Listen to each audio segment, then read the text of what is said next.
I will never ignore a certificate error again after learning this. Here's how to fix it in Internet Explorer 2025. Step 1. Disable those certificate revocation checks. Open Internet Explorer, head to Tools, then Internet Options. Click the Advanced tab and under Security, uncheck Check for Publisher's Certificate Revocation and check for Server Certificate Revocation. Hit Apply and OK, then restart Internet Explorer. If that doesn't work, let's manually install the certificate. Click Continue to this website, not recommended, on the error page.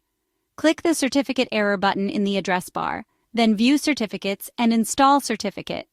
Follow the steps to place it in the Trusted Root Certification Authority's store. Still no luck? Try resetting Internet Explorer settings under the Advanced tab, clearing your cache and cookies, and checking your system's date and time. Always make sure both Windows and Internet Explorer are up to date. If all else fails, consider reinstalling Internet Explorer. And there you have it.